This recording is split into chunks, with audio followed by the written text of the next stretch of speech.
Добар ден, криптоентузијасти. Денеска ќе имаме интересно видео, нешто малку поинакво на овој канал. Значи, проблемот е што гледаме дека многу од нашите гледачи немаат основни познавања за како се определува една цена на одредено добро, значи како функционираат парите нормално и која е идејата на манипулацијата на изворот на пари.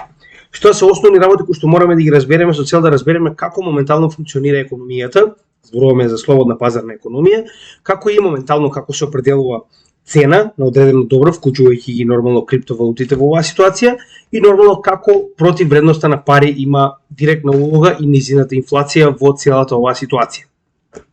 Иако ово што ќе го објаснам е крајно упростено, се обидам да го објаснам на наједноставен можен начин со цел луѓето да разберат како моментално функционира овој леџер. Значи, главната причина поради која што го правам ово моментално е разбирање на овој дел од секоја трейдинг платформа, а тоа е овој дел од леџерот, каде што во оваа ситуација леџерот им представува практично книга на тргување. Се ќе објасниме поред, нормално. Само сакам да ви објаснам која е главната поента зошто гледате ова видео. Значи, мора да разберете како се формира цена на одредено добро. Значи, вас треба да ви биде јасно од каде потекнува, например, цената од 27.000 на биткоин моментално. Така, со цел да го објасниме тоа, ќе мораме да навлеземе малку во економски води, иако се обидувам да го ограничам тоа на минимум. Едноставно не може да продолжиме понатаму со инвестирање и со работа во овој сектор доколку немаме основни познавања од оно што моментално представува економија во овој сектор. Сега, ќе одиме поред. Значи, прво мораме да разбереме што представува цена и како истата се одредува за одредено добро. Значи, цена како договор помеѓу купувач и продавач не е буквално еднакво на слободна пазарна економија. Значи, тоа би било најпроста дефиниција на тоа како моментално се определува одредена цена. Односно, значи, се додека цената не е диктирана од некој трет ентитет, како например сега да речеме државата влегува и кажува од сега ова добро, како што например имаше кај нас во Македонија замрзнување на цените, тоа веќе не е пазарна економија, туку тоа е државата диктира. Додека купувачите и продавачите помеѓу себе ја определуваат цената на доброто, на тој начин имаме слободна пазарна економија. Сега, price discovery уствари значи и утврдување на генерално на цената.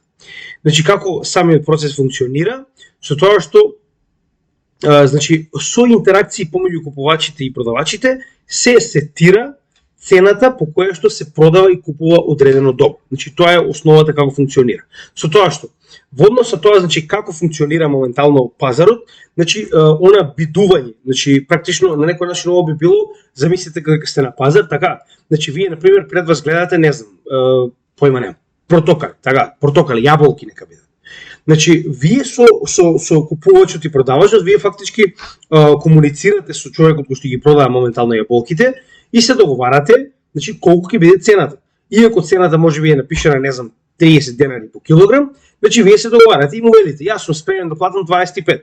Он ви вели не, јас ги продавам по 30. И да речеме, доаѓате до договор помеѓу себе дека ќе ги купите јаболката за 28 денари. Така, значи тоа е уствари она преговарање помеѓу купувачите и продавачите со цел да се најде цената, така, на самото добро. Значи тоа е преговарањето кога вие фактички договарате колку ќе биде цената на доброто во моментот. Со тоа што на долг рок, ваквото определување на цената, значи, иако е договор помеѓу купувач и продавач, е директно зависно од тоа колку побарување моментално има за одреденото добро и колку одреденото добро е ретко на пазарот. Односно, колку помалку некој го бара тоа, да речеме, прост пример. Значи, во би било многу интересно кога би го земале ова за пример. Тоа е проблемот. Проблемот се примерите што треба да ги најдем и за жал не можам да најдам ништо илустрирано, така да морам да карикирам. Значи, потреба за зимна јакна. Значи, вас зимна јакна нормално во септември, октомври, ноември, декември ви е многу потребна. Така, но како се ближиме на другата страна, кога сте стигнуваме да речеме до февруари, март, април, мај да речеме, така, значи во мај потребата за зимни јакни од да речеме 18 еве на пример се намалила на 2. Иако сега ова херикирам 18.000 да речеме, се намалила на 2.000, така. И затоа прост пример, вие доаѓате во ситуација во која што во продавниците добивате оние знаци продаваме 50% оф, така. Затоа што има стока која што веќе не е во употреба, значи нема потреба за тоа, така. Затоа што ви имате ситуација во која што сте во лето, а они се уште имаат гардероба останата од зимната сезона, така. И они мораат да елиминираат со цел понатаму да купат нова гардероба и да продолжат со бизнис. продале колку што можеле да продадат во текот на зимата, да речем, нели, по висока цена, како се движиме кон летото, почнуваат да продаваат многу пониска цена со цел да елиминираат робата. Значи на тој начин фактички времето ви определува во однос на тоа, нели, дали е потребно или не одреденото добро, колкава ќе биде неговата цена. Наспроти, колку одредено добро е застапено на пазарот, исто така е втората. Значи тоа се две основни, да речем, сили кои што се напреваруваат во тоа одредено добро колку ќе биде неговата цена. Значи првото, како што кажавме, е тоа колку има потреба, значи вие имате потреба, како што кажеме, од зимна јакна во јануари, но немате потреба во мај. Според тоа во јануари ќе биде скапа, затоа што има многу повеќе луѓе кои што ја бараат. Значи зошто е тоа така? Колку повеќе луѓе го бараат одреденото добро, толку повеќе неговата количина се намалува. Се разбираме? Што значи дека во јануари, ако имате, да речеме 18, да речеме дека во 18 е 18.000. Ако имате 18.000 луѓе кои што бараат зимна јакна, тоа значи дека 18.000 од она што моментално го имате, да речеме 20.000, значи дека колку повеќе луѓето купуваат, толку повеќе се намалува количината на добро кое што ја имате и нормално вие зголемувате неговата цена. Зошто го велам тоа? Ако вие во јануари имате, да речем, 18.000, бараат моментално 18.000 луѓе јакни, така? Значи, да речем, истите почнале да бараат јакни уште во ноември, така? Со тоа што како вие од вашиот сток, да речем, имате, например, моментално капацитет од 20.000 јакни. Како моментално се движиме од ноември и како се повеќе и повеќе луѓе бараат, така вас ви се намалува стоката, односно капацитетот кој што го имате на јакни. Колку повеќе ви се намалува капацитетот, толку повеќе се зголемува цената. Односно, вие, кога ќе видите дека многу луѓе бараат, да речем, јакни, а се повеќе ви се намалува капацитетот кој што го имате на јакни, нормално е дека ќе ја зголемите цената, затоа што луѓето бараат, така. И колку помалку јакни има на пазарот, толку повеќе ќе се зголемува нивната цена. И обратно, кога ќе дојдеме до лето, вие имате, да речем, за тој период премногу јакни, но нема димен. Значи, едноставно, луѓето немаат потреба во мај од јакна. Тоа значи затоа што имате премногу моментално јакни, ќе намалите цената со цел да ги продадете, за да го намалите практично капацитетот на јакни кои што го имате, зашто не ви се потребни. Така. Значи, тоа е основниот начин на кој што побарувачката и понудата на одреден пазар ви прават корелација со цел во одредени периоди да се стабилизира цената во однос на тоа колку луѓе бараат и колку луѓе и колку капацитет имате на доброто кое што го продавате. Истата ситуација можеме да видиме и на еден обичен, значи ова е тргување на Ledger, но извинете, на Binance, така. Каде што овдека може да видите луѓе во однос на тоа кои што нудат продажба и која е цената по која што нудат и оние кои што бараат да купат и цената по која што бараат да купат. Односно, овдека имате место, значи менувачницата, каде што понудата и побарувачката се сретнуваат. Моментот каде што се сретнуваат побарувачката и понудата ни представува моменталната цена. Односно, гледаме дека моменталната цена постојано да се движи нагоре-надолу. Зошто е тоа така? Затоа што многу е битно луѓето кои што нудат да купат и луѓето кои што нудат да продадат да се најдат на одредена цена. Односно, што се случува? Вие, да речеме, сте ставиле да, сега, прост пример како тоа функционира и тоа во моментов, така. Значи, вие сте ставиле цена по која што би сакале да купите, да го продадете вашиот биткоин, значи овдека е количината на биткоин, ова е цената по која што се продава, така. Значи, вие, да речеме, сте ставиле да продадете пример, еден биткоин за 27.147, така. Но, проблемот е што моментално имате многу повеќе под вас луѓе кои што го нудат за 140, така.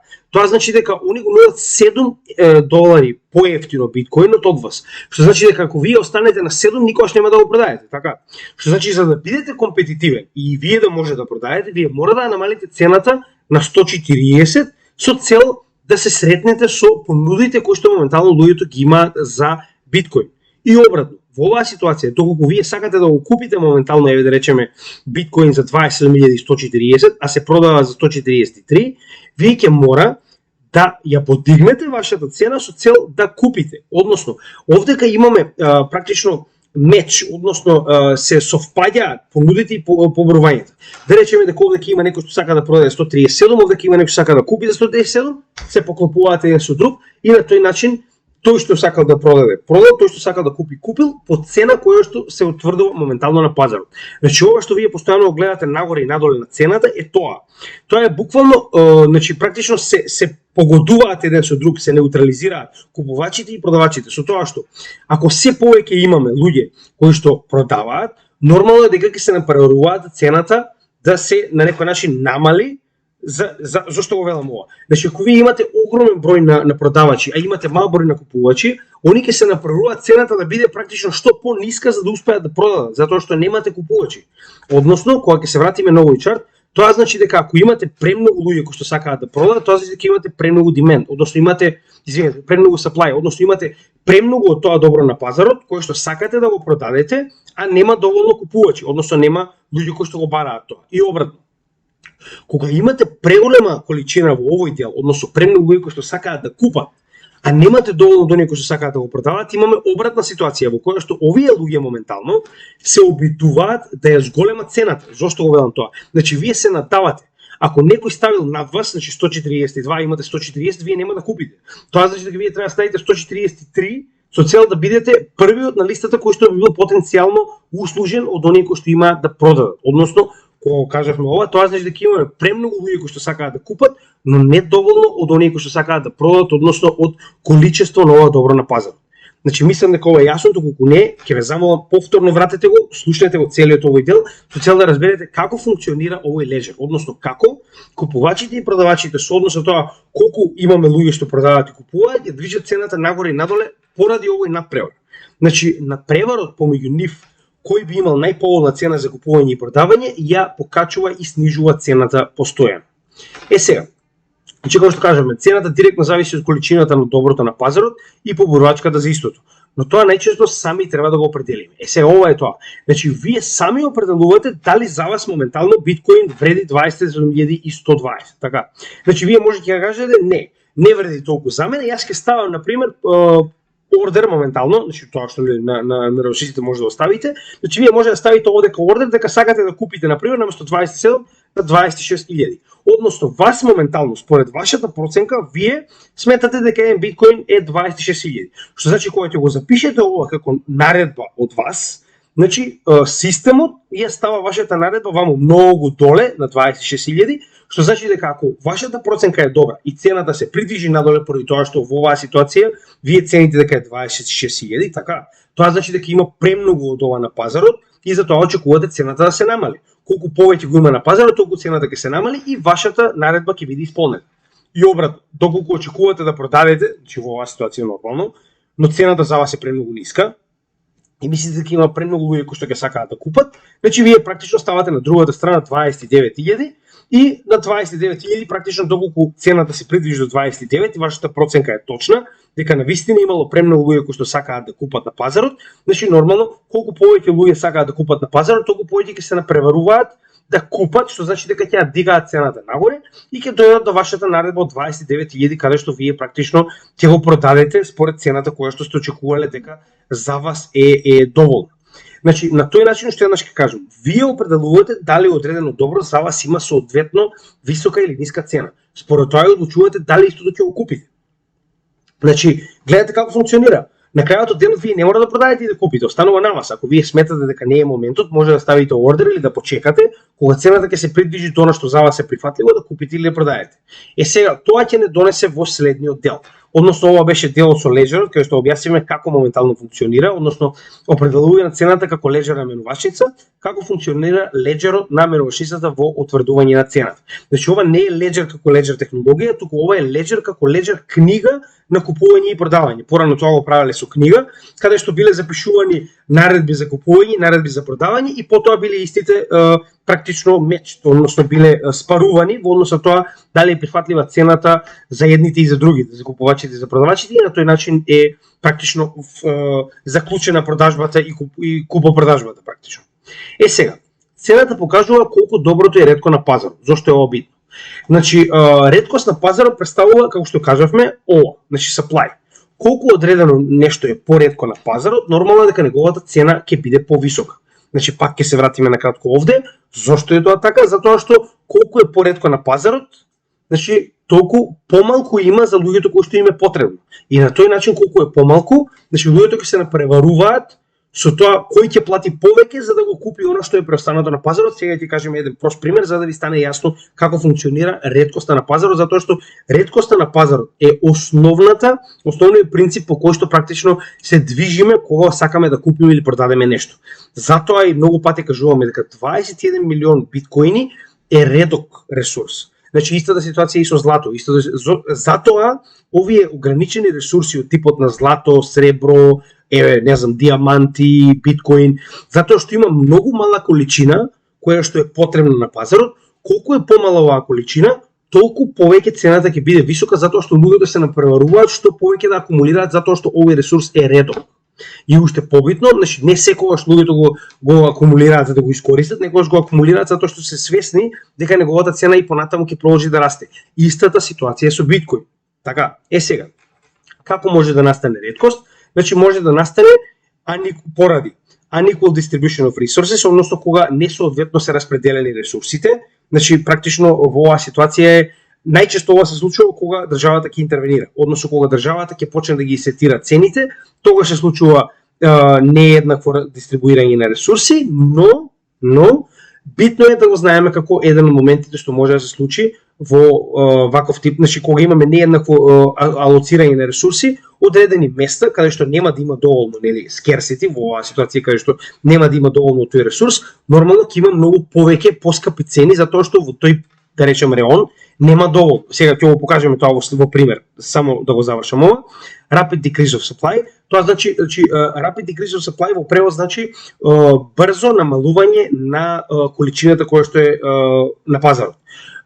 Од она што го кажуваме, значи директно, колку повеќе се намалува количината, толку повеќе неговата цена се зголемува, затоа што ако имаме побарувачка, кога немаме доволно на пазарот, нормално е дека неговата цена ќе се зголеми. Така. И само момент. Зголемување на побарувачката, значи како што кажавме, тоа е поентата, недостиг. Колку поголем недостиг, толку поголема цена на она што практично недостига од пазарот. Зголемување на побарувачката или пак или намалување на доброто кое што го имаме на пазарот, автоматски доведува до недостиг. И perception of scarcity е сега, ова е тој дел што јас постојано го кажувам. Значи не значи дека во моментот она што ние го гледаме на пазарот е секогаш реалност. Некогаш се случуваат манипулации, некогаш мораме да гледаме малку подолго на пазарот. Односно, прост пример. Кога би земале да го анализираме биткоин, ние сме свесни дека во однос со тоа како се купува моментално, ние сме свесни дека со време истиот ќе дојде до ситуација која ќе биде крајно, значи недостапен на пазарот, односно нема да има доволно за оние кои сакаат да го купат.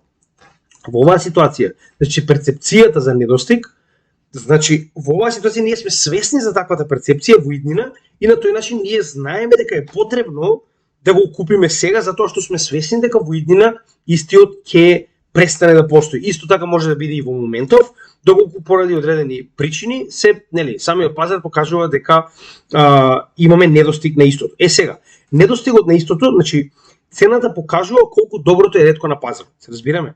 Значи тука на некој начин цената е показател за реткоста на пазарот. Односно реткоста на пазарот е надпревар во цената за тоа кој ќе го купи овој ресурс, што последователно е зголемува цената. Со тоа добиваме соодветно алоцирање на ресурсите до оние купувачи на кои им е најпотребно. Сега, да го објасниме ова.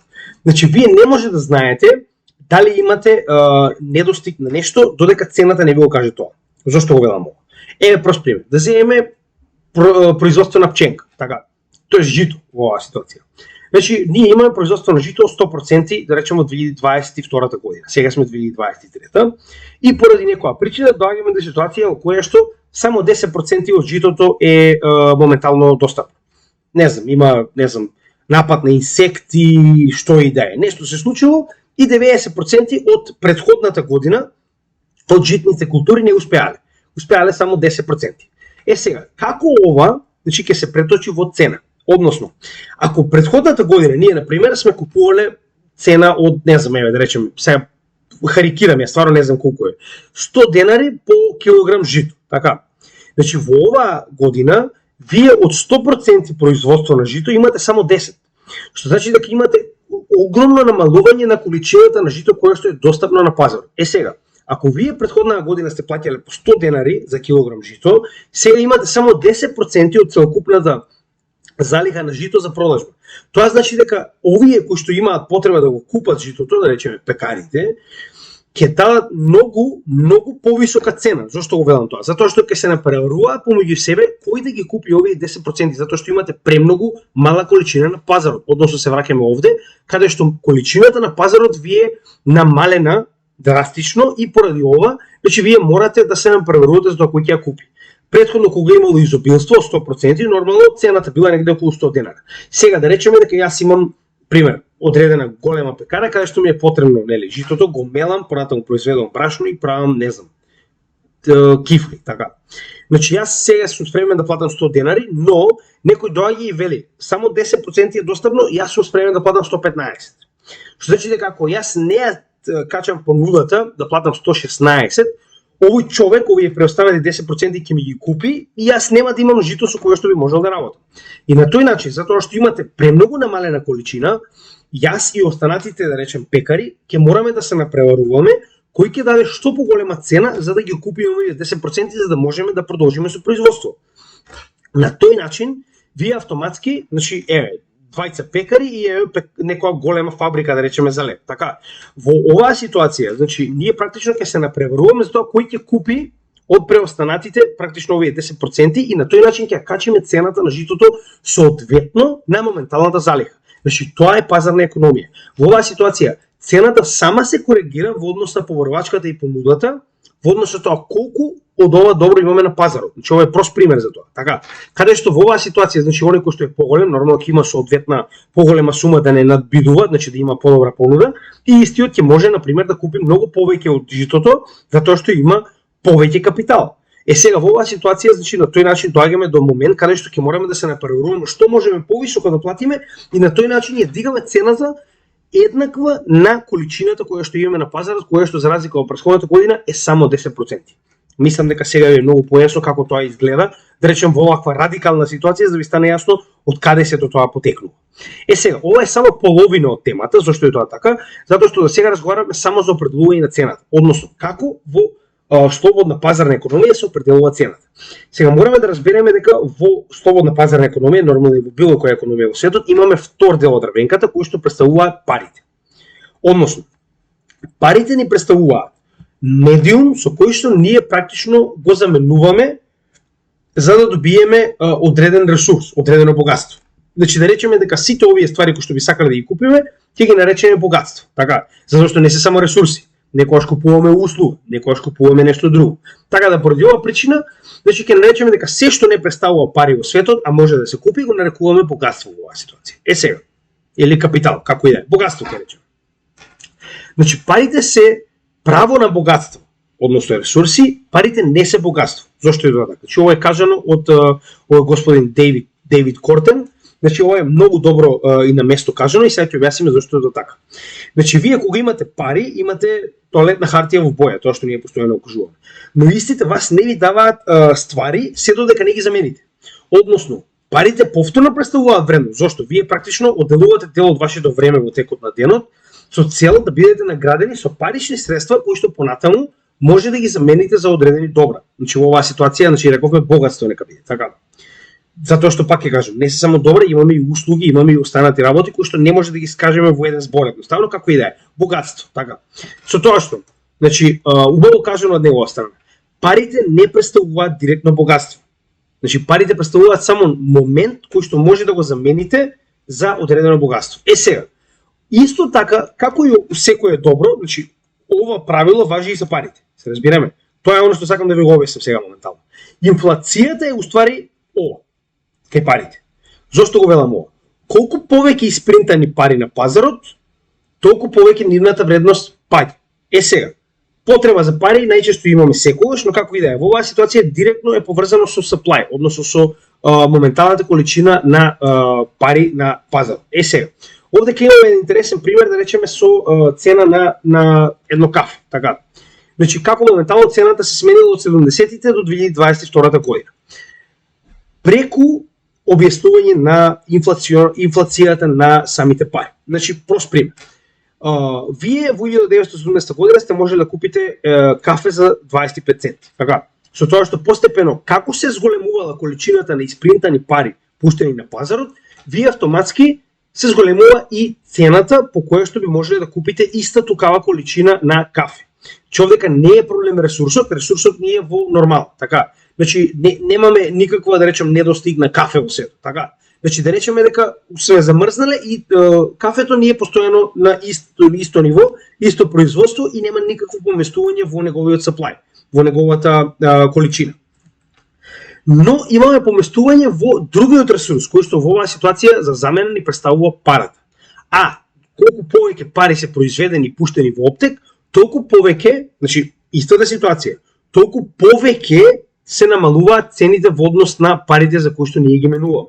Значи, гледате, supply and demand исто зависи и исто функционира и на изворот на пари. Сега, погледнато од тоа како функционира сето ова, значи, само сакам да ви обяснам дека ова е еден дел од пазарната економија кој што ја уништува. Значи, пазарната економија би била и сосема нормална и сосема издржана кога, например, би била во размена на ресурси. Не мора тоа да биде со пари.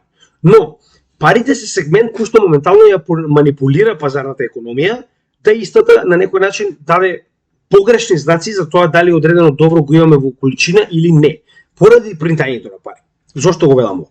Значи, како функционира моментално, сега пак ќе земам Федералната резерва за да ви стане јасно затоа што нема голема разлика.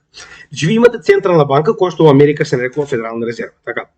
Која што во однос на интерес, значи, во однос на интерес или камата, им позајмува на останатите комерцијални банки кои што понатаму за уште повисока камата го позајмуваат ова на секојдневните физички и правни лица. Така, со тоа што колку повисока е каматата по која што Централната банка ги позајмува овие парични средства на комерцијалните банки, толку повисока ќе биде и каматата која што комерцијалните банки мора да ја користат со цел да ги поземат овие средства на секојдневните физички и правни лица. Зошто е тоа така? Затоа што банките сами по себе функционираат во разликата од она што го позајмиле и од она што го земале од некој друг. Значи во оваа ситуација ако они земале да речем кредит од 10.000 евра од Централната банка, така, по камата од 2%, истиот кредит од 10.000 евра вас мора да го дадат по камата од 5%. За оваа разлика во процентите да биде практично наградата која што они ќе ја добијат за нивната работа. Сега, проблемот е што Централната банка со манипулирање на оваа камата може да предизвика практично зголемување или намалување на обемот на парични средства на пазар. Значи, сега ова го имаме објаснето, сега ќе го објасниме за да ви стане јасно како ова е директно поврзано со цените на средствата на пазар. Значи, сега прост пример. Доколку Централната банка ги зголеми каматните стапки, како што тоа е моментално ситуацијата со Федералната резерва, автоматски банките се принудени да даваат што помалку кредити и што повеќе да вратат назад кон Централната банка затоа што имаме зголемување на каматната стапка и имаат се повеќе и повеќе акумулирање на долгот кој што го должат на Централната банка. Автоматски исто да се случува и со физичките и правните лица. Кои што, поради тоа што Централната банка ги зголемиле каматните стапки на комерцијалните банки и комерцијалните банки истовремено мора да ги зголемат каматните стапки кои што ги користат за кредити на физички и правни лица. Што значи дека ќе имаме многу помалку луѓе кои што ќе позајмуваат и на тој начин ќе имаме многу помала побарувачка, значи они на тој начин ја намалуваат побарувачката за пари на пазар, така. И во истата ситуација имаме она што веќе го поседуваат ќе се обидуваат што повеќе да го вратат. Затоа што ако да речем ви имате флексибилен кредит по кој што вас до сега на пример само 5% ви наплаќала банката, но затоа што од 3% постоечка камата сега моментално Централната банка на комерцијалните банки ја зголемила каматната стапка на 7, така. Поради оваа ситуација на инфлација моментално ја зголемува каматната стапка на 7%. Автоматски, затоа што веќе се неликвидни, односно ако имаат 7% и вас ви го даваат кредит по 7%, каде е профитот за нив? Они мора да го зголемат на 10%, затоа што ви имате кредит кој што е флексибилен и во однос на како моментално представува каматната стапка по зајмувачот, по кредиторот, Централната банка, така истите може да ги прилагодат кон вас. Значи, ако она ги зголемила на 7, они мора да ги зголемат на 10 и на тој начин повторно имаат 3% профит, но тоа значи дека ви имате многу поголема камата да плаќате во следниот период во кој што ги враќате овие каматни средства назад, така, она што се го земале, кредитот.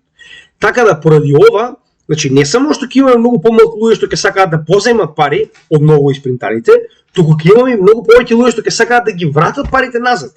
И на тој начин што се случува? Вие гледате што побрзо да вратите на банките, банките гледаат што побрзо да вратат на Централната банка и на тој начин имаме обратна ситуација од основно принтање на пари. Односно, луѓето се обидуваат што може повеќе да ги вратат парите назад кон Централната банка поради високите камати. И на тој начин се намалува инфлацијата.